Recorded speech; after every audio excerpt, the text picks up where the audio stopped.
नमो भगवते वासुदेवाय। नमस्कार दोस्तों, आज से पूरे कार्तिक माह हम सुनेंगे कार्तिक महात्म्य का पाठ। जो व्यक्ति कार्तिक के माह में इस अध्याय का श्रवण मात्र करता है उस पर भगवान श्री हरि और माँ लक्ष्मी की कृपा सदैव बनी रहती है। यदि कोई भी इंसान, कोई भी भक्त कार्तिक के माह में इस महात्म्य को सुनता है अथवा किसी दूसरे को भी सुनाता है, उसे अक्षय पुण्य की प्राप्ति होती है। प्रतिदिन इन कथाओं के श्रवण से मनुष्य का भाग्योदय होता है और संपूर्ण प्रकार के पाप नष्ट होते हैं। जीवन सार्थक होता है। भोग विलास से संबंधित संपूर्ण प्रकार के सुखों की प्राप्ति होती है। आइए आज से हम आरंभ करेंगे प्रत्येक दिन कार्तिक माह के महात्म्य का पाठ। आज के इस वीडियो में हम प्रथम अध्याय का पाठ श्रवण करेंगे। भगवान विष्णु का ध्यान करते हुए हम पाठ को आरंभ करते हैं।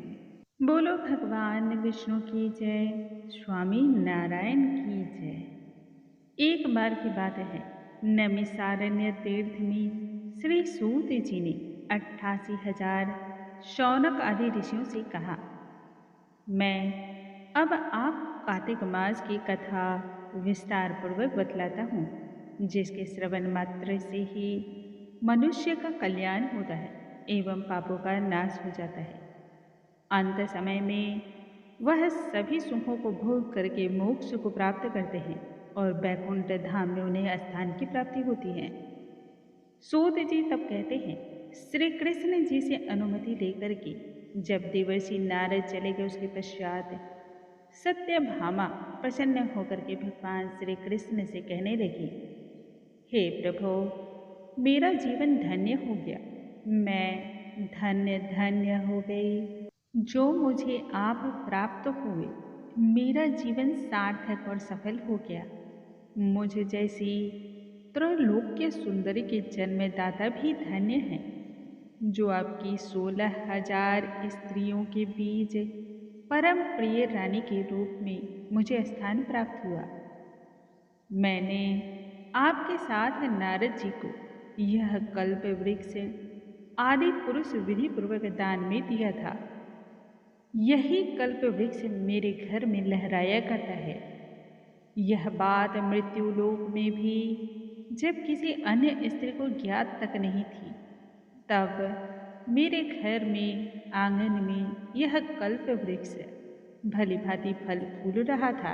हे मधुसूदन, तीनों लोकों के स्वामी भगवान लक्ष्मीपति की मैं अतिशय प्रियतमा हूँ, इसलिए जिज्ञासावश कुछ पूछने की इच्छा रखती हूँ। यदि आप चाहते हैं तो मेरे प्रश्न का उत्तर विस्तार पूर्वक दें, जिससे मैं अपना कल्याण कर सकूं।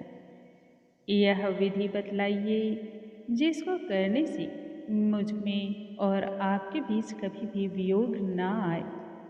श्री सूत जी कहते हैं कि इस प्रकार अपने प्रियतमा सत्यभामा की बातों को सुनकर के श्री कृष्ण मंद मंद मुस्कुराने लगे। सत्यभामा के कोमल हाथों को अपने हाथ में लेकर हास्य विनोद करते हुए भगवान मधुसूदन कल्प वृक्ष के नीचे पहुँचे और उस स्थान से तब उन्होंने सभी सेवकों को हटा दिया। सत्यभामा की ओर देख करके मुस्कुराते हुए मधुसूदन कहने लगे। साथ ही पूछा कि सत्यभामा भगवान के इस अनुराग को देख करके संतुष्ट और पुलकित हो गई। मधुसूदन हंसते हुए कहने लगे, हे प्रिय, 16,000 रानियों में तुम मुझे प्राणों से भी अधिक प्यारी हो। तुम्हारे लिए मैंने इंद्र एवं देवताओं से भी विरोध किया था। इसलिए हे प्रिय, जो बात तुमने मुझसे पूछी है उसका उत्तर सुनो। एक दिन अर्थात कि मैंने और तुम्हारी इच्छा की पूर्ति के लिए गरुड़ पर सवार होकर के इंद्रलोक जा पहुंचा। वहां जाकर के मैंने कल्प वृक्ष की मांग रखी, परंतु इंद्र ने मना कर दिया।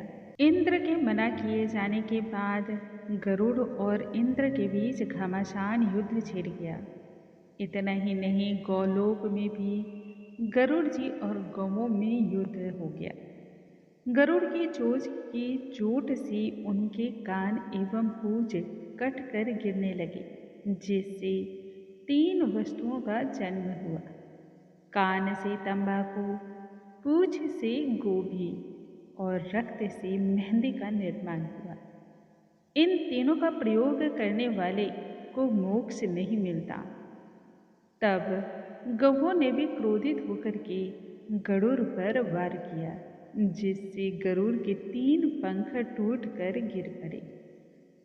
इनके पहले पंख से नीलकंठ का जन्म हुआ, दूसरे पंख से मोर का और तीसरे पंख से चकवा चकवी उत्पन्न हुए। हे प्रिय, जो इन तीनों का दर्शन मात्र कर लेता है, उसका जीवन सिर्फ और सिर्फ मंगल और शुभ फल प्रदान करने वाला होता है। इतना सुनते ही सत्यभामा कहने लगी, हे प्रभु, हे नाथ, कृपया कर मुझे मेरे पूर्व जन्म के विषय में बतलाइए। मैंने पूर्व जन्म में ऐसा कौन सा दान किया, कौन से व्रत जप तप किए, जिससे मुझे इन प्रकार के सुखों की प्राप्ति हुई। मेरा स्वभाव कैसा था, मेरे जन्मदाता कौन थे एवं मृत्यु लोक में मुझे जन्म क्यों लेना पड़ा। ऐसा मैंने कौन सा पुण्य कर्म किया जिससे मुझे आप प्राप्त हुए।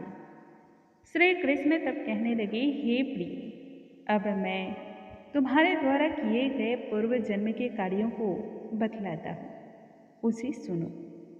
पूर्व समय में सतयुग के अंत में मायापुरी में अत्रि गोत्र में वेद वेदांत का ज्ञाता देव शर्मा नामक एक ब्राह्मण निवास किया करता था। वह प्रतिदिन अतिथियों की सेवा करता, पूजा पाठ उपासना करता, हवन और भगवान सूर्य नारायण की पूजा करता। उसका तेज सूर्य के समान था, मुख पर अलग ही प्रकार का ओज था, उससे सभी प्रभावित हो जाते। वृद्धावस्था में उसे गुणवती नामक कन्या की प्राप्ति हुई। उस पुत्रहीन ब्राह्मण ने अपनी कन्या का विवाह अपने ही एक शिष्य चंद्र नामक के साथ कर दिया। वह चंद्र को अपने पुत्र की भांति ही मानता था और चंद्र भी उसे पिता के समतुल्य समझता था। एक दिन की बात है कि दोनों कुशा एवं समृद्धि लेने के लिए जंगल की ओर गए हुए थे। अभी वह हिमालय की तलहटी में भ्रमण ही कर रहे थे कि सामने से एक विशालकाय राक्षस उन्हें आता हुआ दिखलाई दे गया। उस राक्षस को देखते ही भय के कारण अंग शिथिल पड़ने लगे और कांपने लगे। इतना कांपने लगे कि वे वहां से अपने आप को भागने में भी असमर्थ जान पड़ने लगे। तब उस काल के समान दिखने वाले राक्षस ने दोनों को मार डाला। चूंकि वे दोनों ही धर्मात्मा थे, इसलिए मेरे पार्षद उन्हें मेरे ही धाम वैकुंठ लोक ले आए मेरे पास। उन दोनों के द्वारा आजीवन सूर्य नारायण की पूजा किए जाने के कारण मैं दोनों पर अत्यधिक प्रसन्न था। हे प्रिय, जो भक्त शैव का उपासक हो, सूर्य उपासना करता हो, भगवान श्री गणेश की पूजा करता हो, वैष्णव और शक्ति की आराधना करता हो, वह सभी भक्त मुझे बहुत अधिक प्रिय हैं। जिस प्रकार से वर्षा का पानी अंततः समुद्र में ही गिरता है और उसी में विलीन हो जाता है, ठीक उसी प्रकार से अंत समय में यह सभी मेरे ही समीप आते हैं और मुझ में ही सभी विलय हो जाते हैं। अकेला मैं ही नाम और क्रिया के भेद से 5 रूपों में विभक्त हूँ। जैसे किसी का नाम देवदत्त है, वहीं देवदत्त किसी का पिता है, किसी का पुत्र एवं किसी का भाई और बंधु भतीजा है, लेकिन वास्तव में यह देवदत्त एक ही है। अस्तु, सूर्य के समान तेजस्वी ये दोनों मेरे ही धाम में आकर प्रसन्नतापूर्वक रहने लगे। जब वे दोनों विमान पर आरूढ़ होकर के सूर्य के समान तेजस्वी रूपवान चंदन की माला धारण किए हुए, मस्तक पर ललाट पर चंदन सुशोभित किए हुए मेरे भवन में आए, तब वह दिव्य भोगों को भोगने लगे और उनका रूप और तेज और अधिक उसमें वृद्धि हो गई। इसलिए यह अत्यंत ही सुखदायी मानी जाती है। बोलो भगवान श्री हरि की जय, स्वामी नारायण की जय। दोस्तों, आज के इस वीडियो में हमने सुना कार्तिक महात्म्य का प्रथम अध्याय। कल आगे के अध्याय के साथ हम फिर से मिलेंगे। तब तक के लिए नमस्कार।